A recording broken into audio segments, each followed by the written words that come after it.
within, then maybe, just maybe, we'll be able to have some answers. Here's the good thing: when you look within and get a perspective of someone from afar, then maybe that also kind of ties the dots together. And that's what we're about to do this morning. Chico and Phalaris. What's up? Good morning. And we are joined by none other than the European Union Ambassador. That's Henriette Geiger.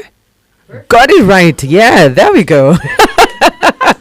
I'm always trying not to butcher names. It's so early. I'm glad you tried it and I didn't. Ambassador, it's a great honor to have you here in the studio. It's my pleasure. At Capital FM, it's always going to be an honor having you. We'll have some difficult, hard conversations, but the information I got from people who know you were like, oh, she's not afraid of hard questions or confronting things. So it's a pleasure, absolutely, to have you. How's your morning gone? How's the week been for you?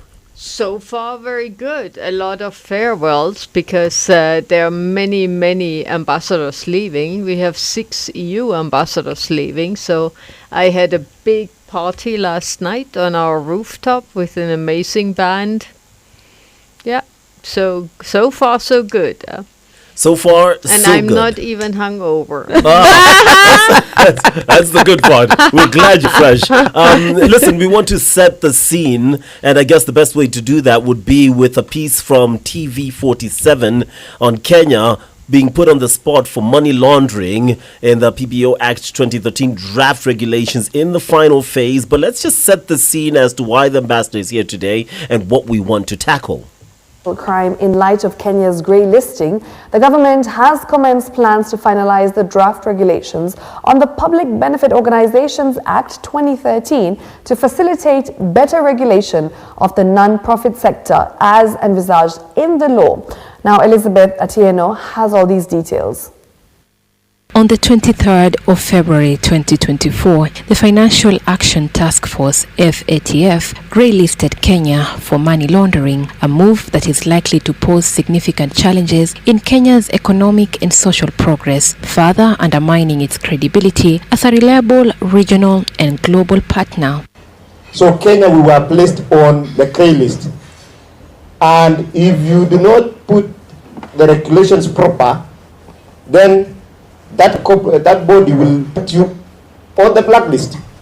Kenya was grey-listed because it lacks a clear strategy for prosecution of money laundering offences, lack of adequacy in investigations and prosecution for terrorist financing offences, and unregulated non-profit organizations, and thus the risk of terrorism financing abuse remains unidentified.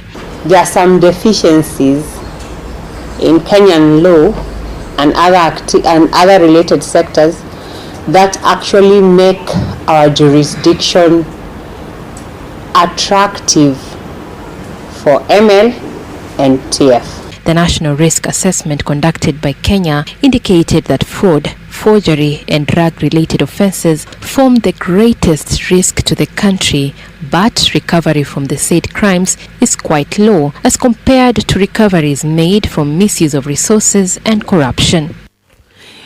Now, of course, following that and in response to this, we did see on June 17th, that's actually this week, where President Ruto assented the anti-money laundering and combating of terrorism financing laws at State House. And he also signed into law another bill into law, which is the Insurance Professionals Bill. But here the focus is, of course, the anti-money laundering and combating of terrorism financing legislation.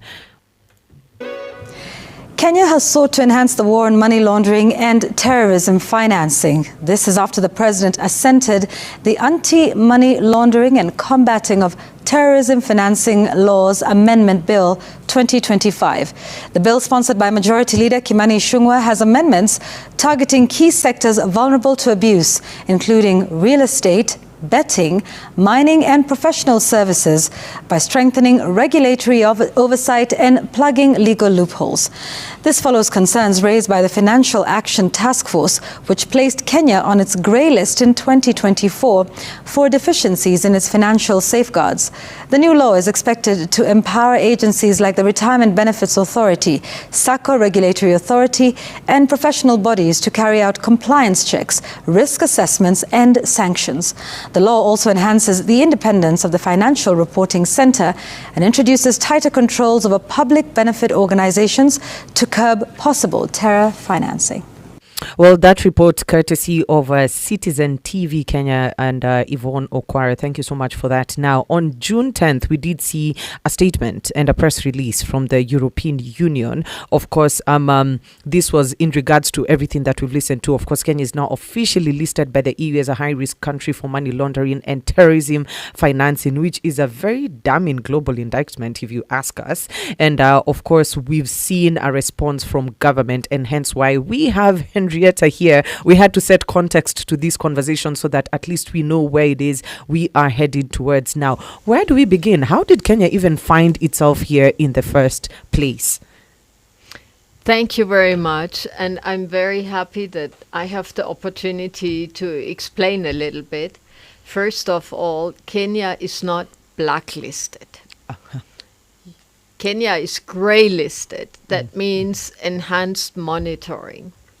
So, and Kenya is in very good company because there are many countries around the world who are on that monitoring list, and including there are 14 African countries who are currently grey listed, including South Africa, Nigeria, DRC, Mozambique, Tanzania, South Sudan.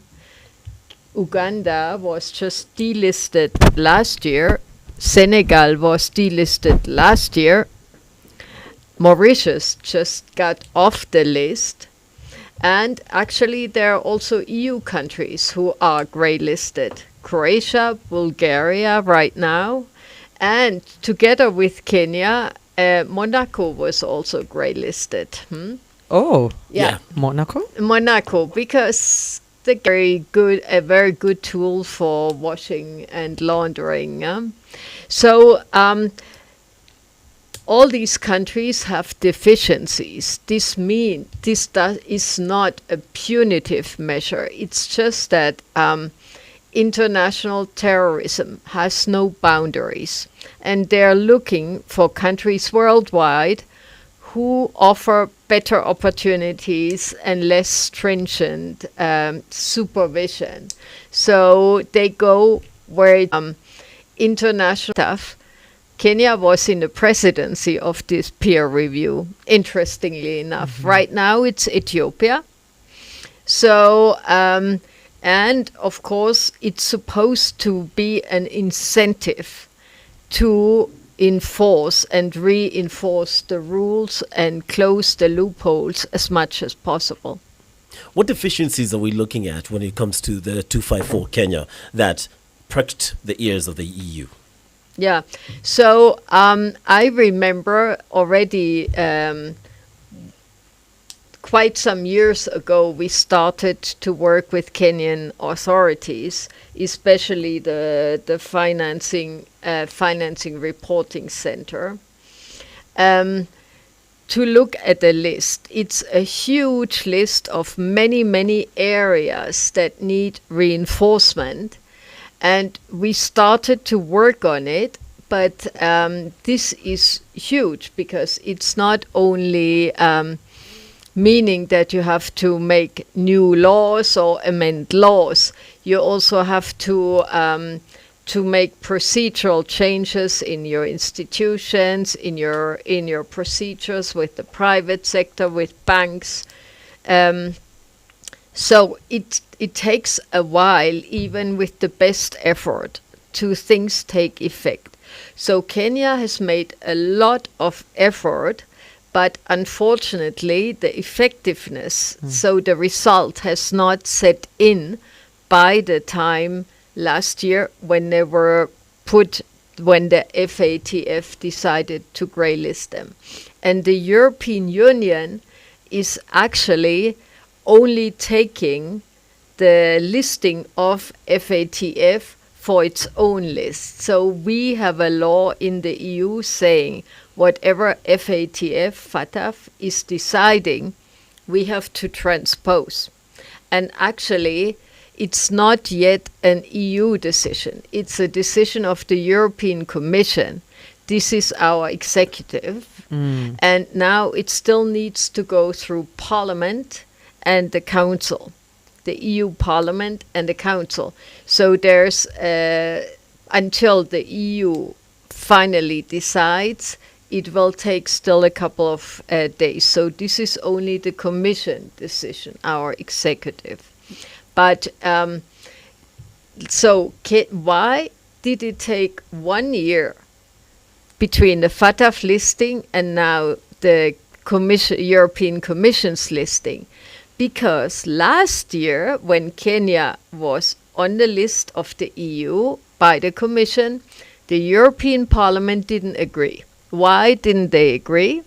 Because UAE, United Arab Emirates, was on the list and was proposed to be delisted, to get off the list.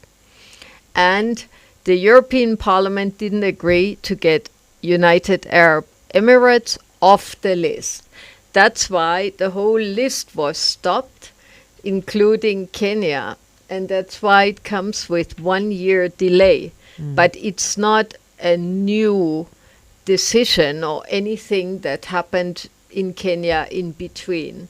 I just want to highlight that so there's no misunderstanding. But what Kenya needs to do is to do a risk assessment on terrorist financing in the public and private sector, strengthen prosecution, stepping up central bank and financial reporting center regulatory action, license and supervise virtual asset service providers, stepping up suspicious transactions reporting and freeze mechanisms for freezing funds, etc., etc. So you see many things in many different areas. Also, the role of the central bank has to be strengthened.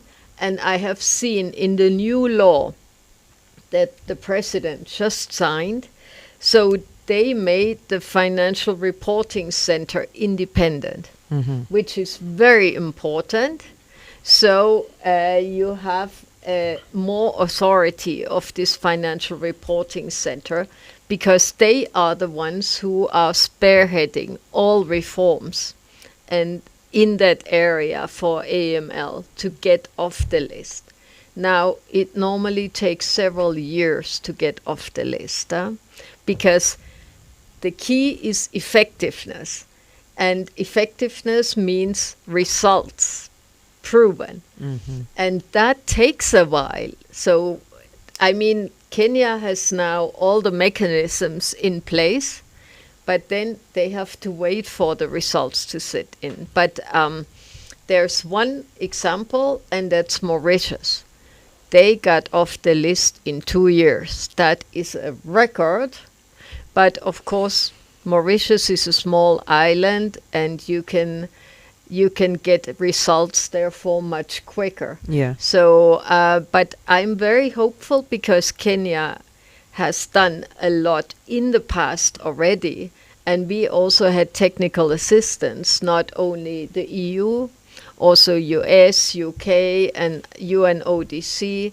They were providing technical assistance, including now to help this financing reporting center and others to implement all that is needed.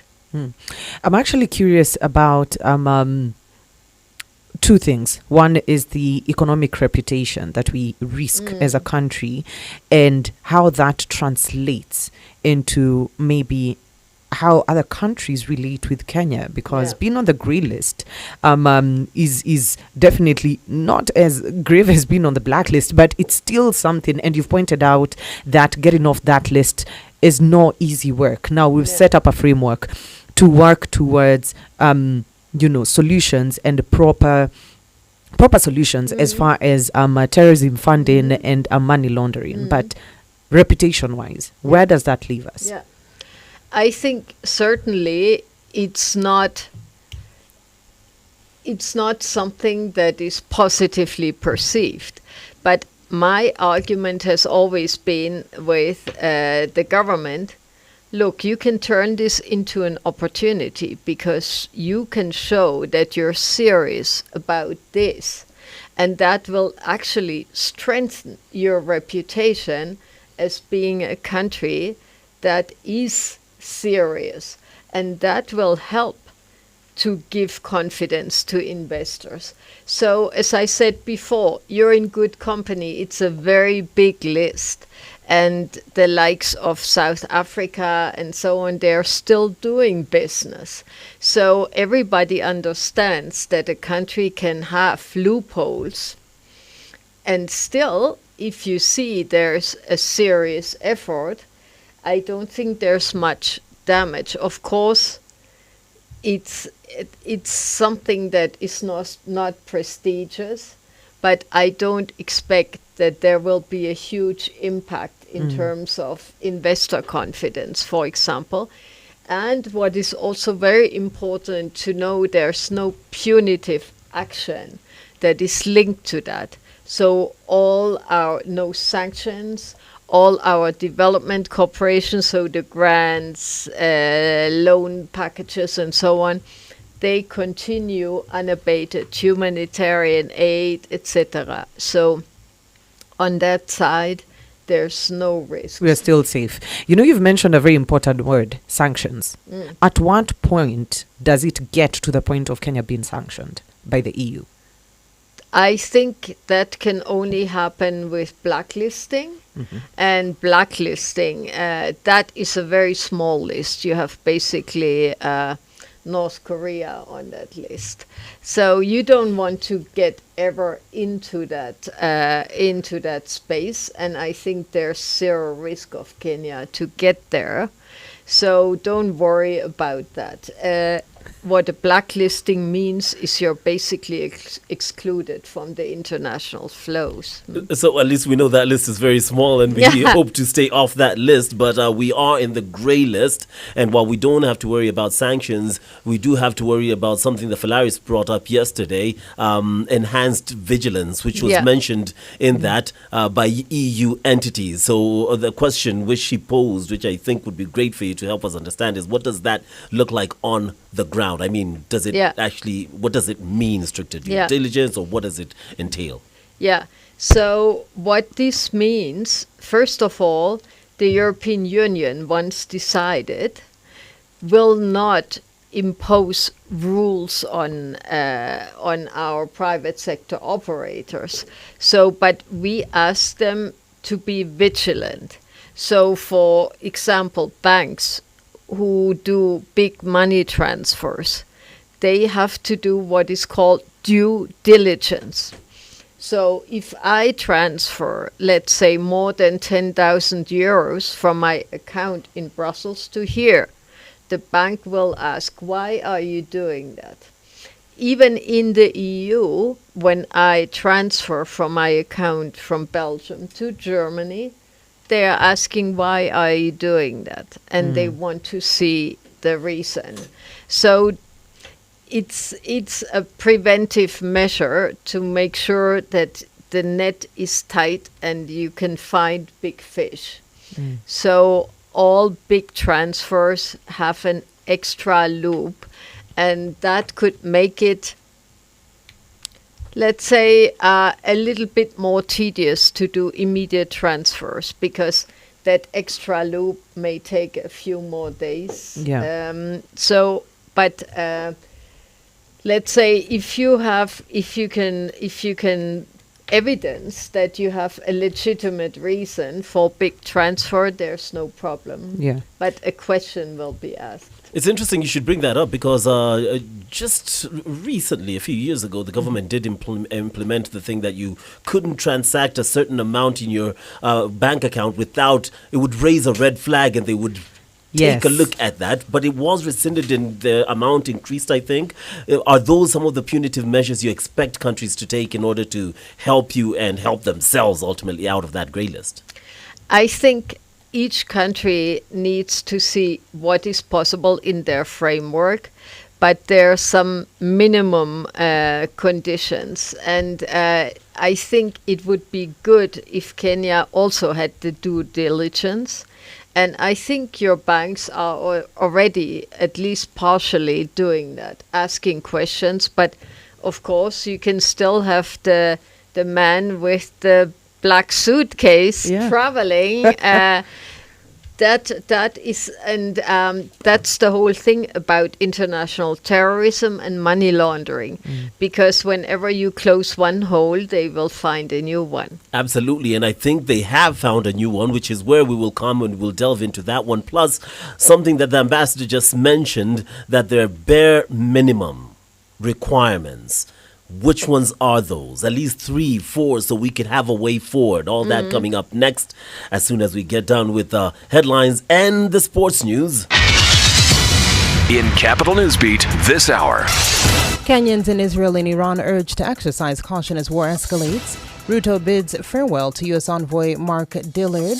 And Japan's Nippon seals controversial U.S. steel deal after Trump panicked. More in Capital Newsbeat. Capital Sports Update, where sports is taken seriously. Well, good morning. 3-time Olympic champion Faith Kipyegon says she wants to cement her legacy by becoming the first woman to run the mile in under 4 minutes. Go you, Faith. We have faith in you, Kipyegon. She says the feat will inspire many more women around the world, and men, to be honest, to dream big and do amazing exploits. It will give hope to the next generation, as I said earlier, and women to believe that we can expand our boundaries and think big and dream big, that everything we do, we have to dream big and just believe in ourselves that we can do it.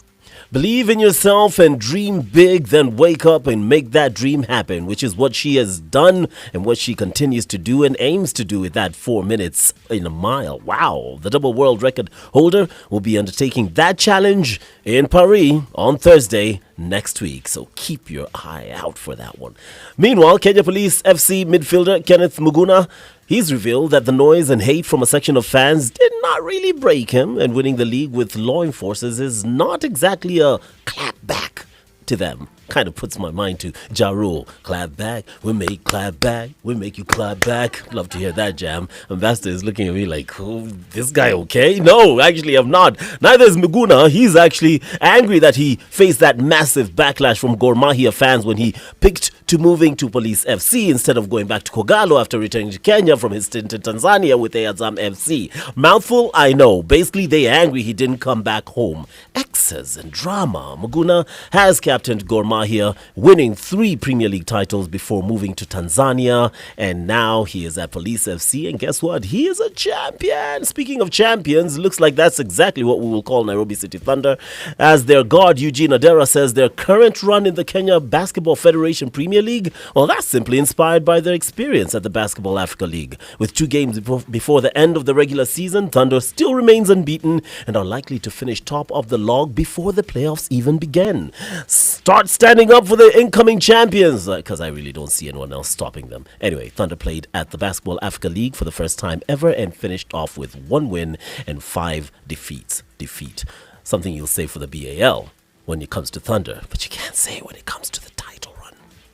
Capital Sports Update, up-to-the-minute sports, where sports is taken seriously. This is Capital in the Morning Breakfast Show.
city. My city is in Nairobi, the city under the sun, the only city in the world with a park inside it where you can see not the Big Five, which is something the former CS of sports, Ababu Namwamba, once said, that you can catch the Big Five at the national park. And I was like, have you seen an elephant? It is like...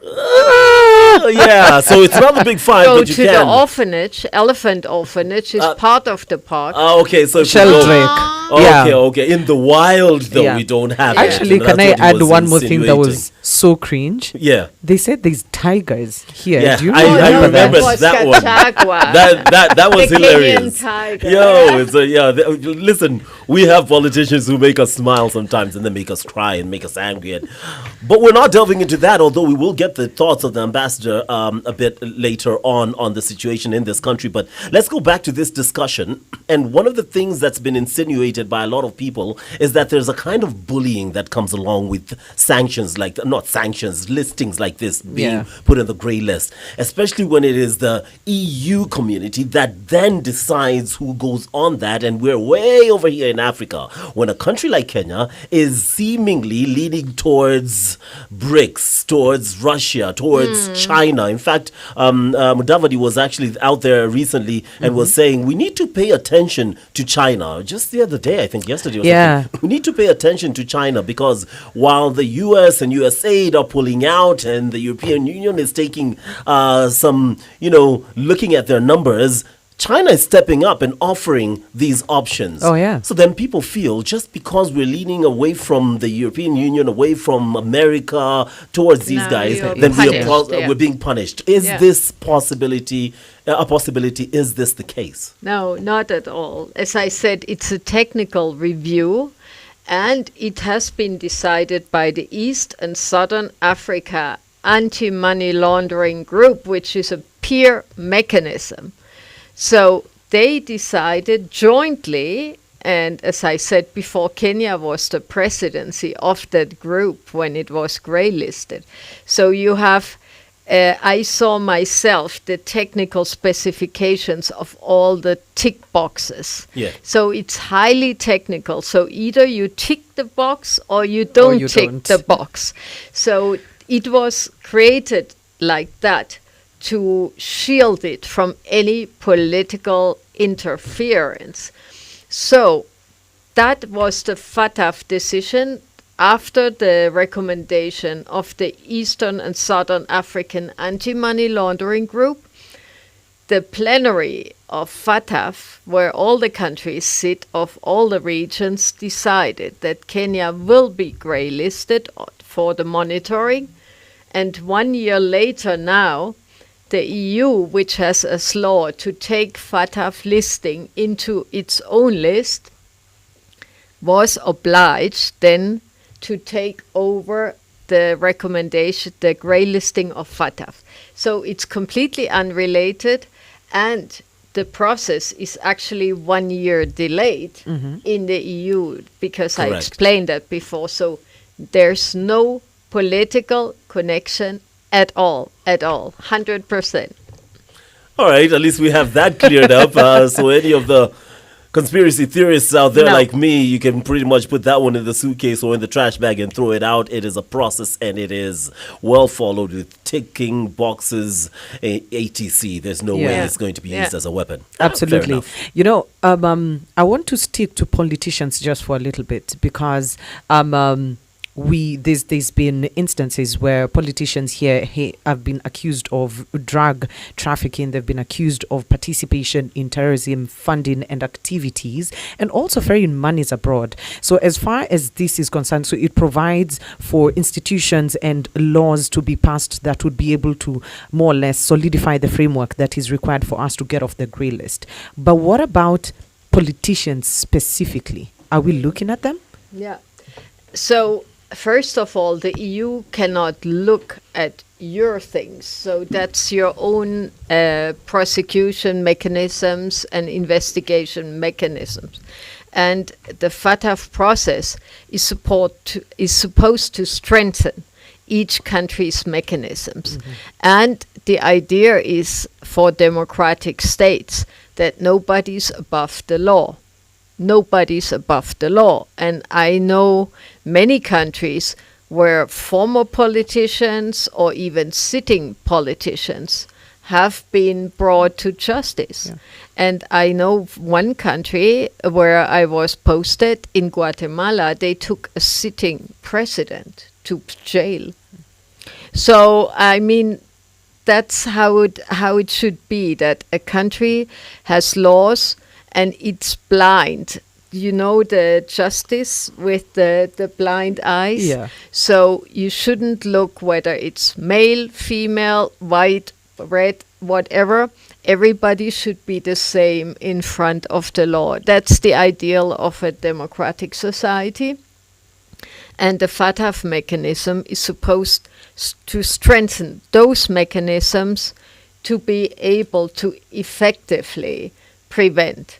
Now, as we said before, loopholes will always exist. It depends on the size of the loophole. Yeah. Absolutely. Values of the EU, we'll come back to that because you've provoked one of them, which happens to be rule of law. The other ones are respect for human dignity, freedom, democracy, equality, and human rights. Something that many of those values, we want your perspective of where we stand as Kenya and with what you've seen are going around. But before we get into that, you did mention that there are moving away. We need stringent measures. You encourage these countries like Kenya on the grey list to actually put stringent measures to fight the ways in which money could be moved, laundered, or support terrorism, right? And I saw a story about the EU and their big concern, especially when it came to the UK, and I dare say around the world, but it was mainly focused on UK gangs who are reportedly using gold coins and bars and grain to hide drug profits, citing its portability, its value,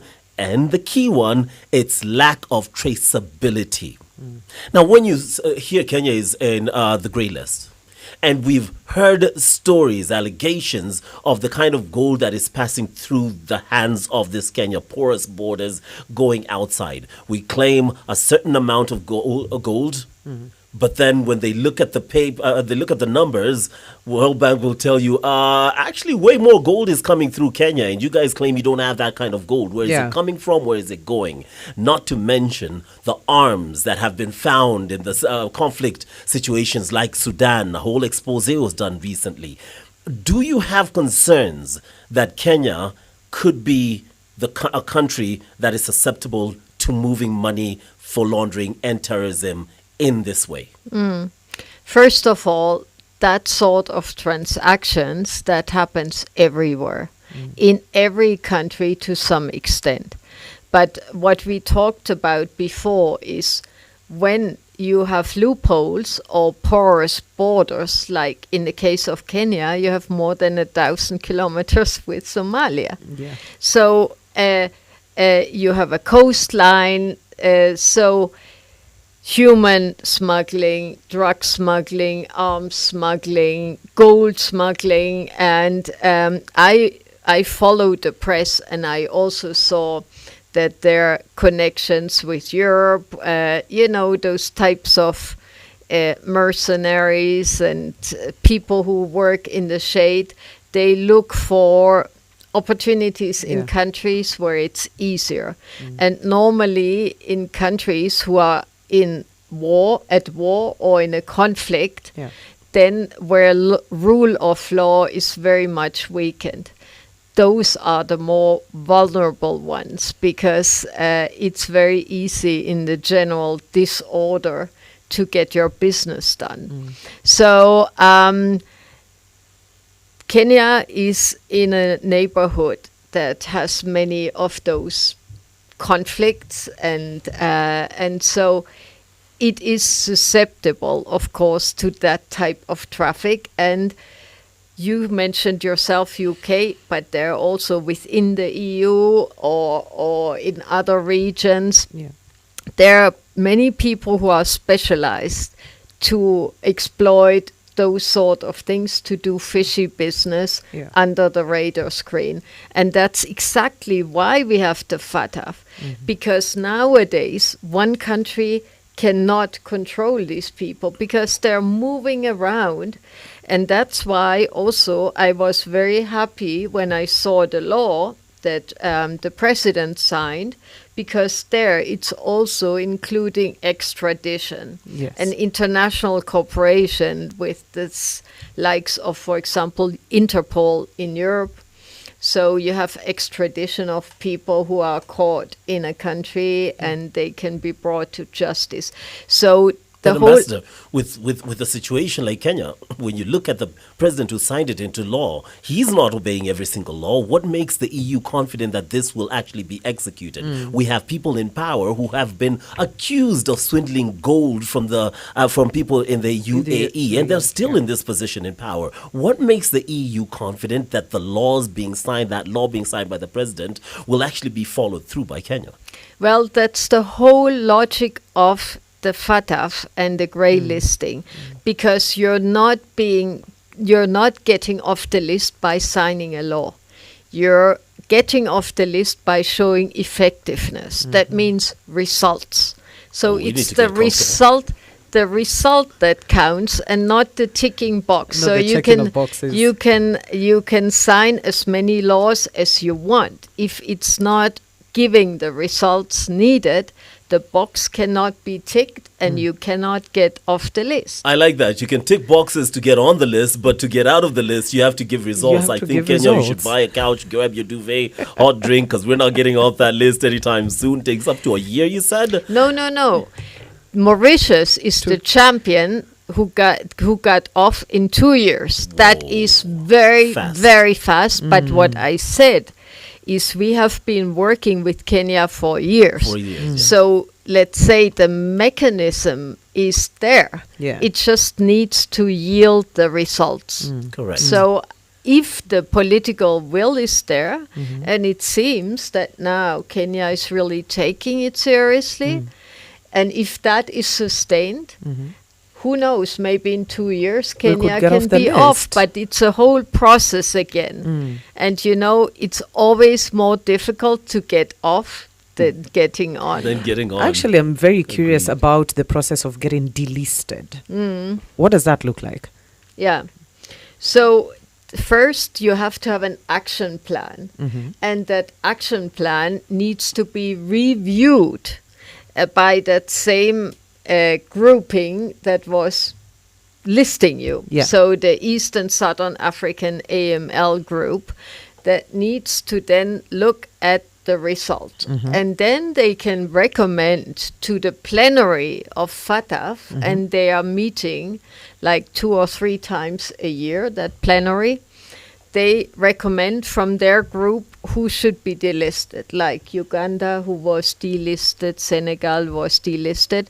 And then if the plenary of the group of FATF agrees, then Kenya could be proposed to be delisted. They decide, and then it comes into effect, and you're off the hook.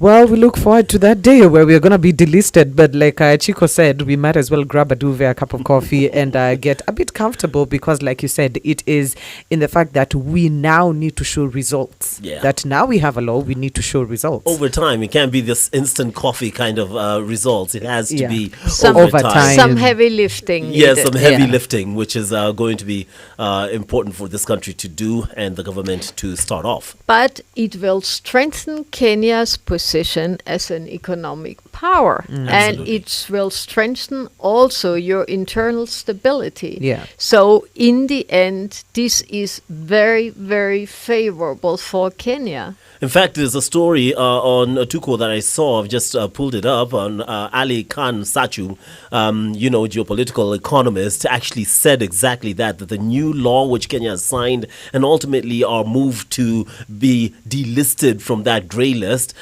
could actually save Kenya from high financial fees by international lenders. So ultimately, it is for the good of Kenya. Speaking of the good of Kenya, what is the EU's stand on Kenya as a sovereign nation, and whether it's in good standing or not? Forget this other financial parts I'm talking about, because you mentioned when we were talking about the values of the EU, I'll run through them once again: respect for human dignity, freedom, which includes freedom of movement within the Union, as well as individual freedoms like freedom of thought, religion, assembly, expression, and information. That's the EU. Democracy, equality, which means equal right for all citizens, rule of law, which you've delved into, and human rights, which includes the rights of all individuals with a particular focus on the rights of persons belonging to minorities. When you look at the values of Kenya and the values of the EU, or rather just the values of the EU, and look at Kenya, does it reflect a smile, or do you have a different facial expression? I think all countries around the world, including the EU and Kenya, have challenges in that area. So in my previous post in headquarters in Brussels, I was also responsible for global human rights. And we see a worldwide trend, negative trend, curtailing of fundamental freedoms, human rights. And in our same European Union, we have challenges also.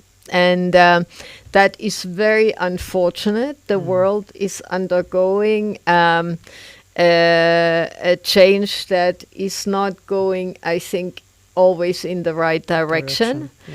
So the challenges in Kenya can also be seen as part of that, unfortunately.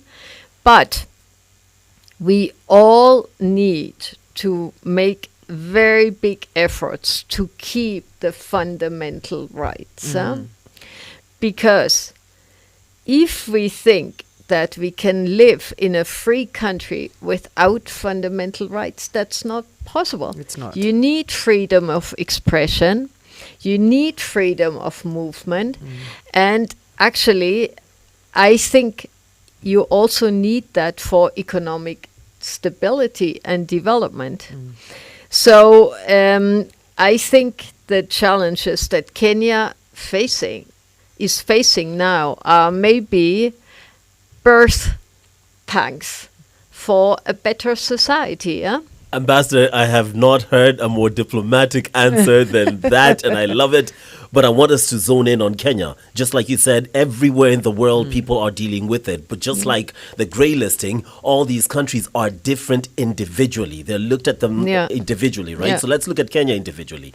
When you see Rex Masai on the 25th of June last year being killed, another 25th is coming up. Already concerns when Ojwang, you've heard about him, the young teacher who was taken and murdered by the hands of the police, and the people who are top bosses are saying absolutely nothing. In fact, the DIG has just stepped aside, not resigned. When you see people protesting the murder of a teacher and a man selling masks shot point blank in the head, fighting for his life at the hospital. When you see leaders in this country speak about the way they did, why did he come? He should stay home. Don't fight with the police. Not all of them are stable. Some are unhinged. When you see all these atrocities happening as an EU with the values we've just read, what are your thoughts of the 254? No one else. It left me speechless, really. Speechless, and my heart was bleeding. I couldn't believe that this is possible in Kenya, really. And I think that Kenya is a better country. Kenya is a better country, and the people don't deserve that. And we saw in the recent opinion polls survey that the erosion in public institutions has been dramatic over the last years. And no democratic society can afford that in the long run, because you're eroding the basis upon which you're standing. And once the police has lost confidence and trust of people, then everything is lost. Correct. So the key thing now is to rebuild confidence of citizens in their institutions, that the police is there to protect citizens, and if that needs very strong action by the government.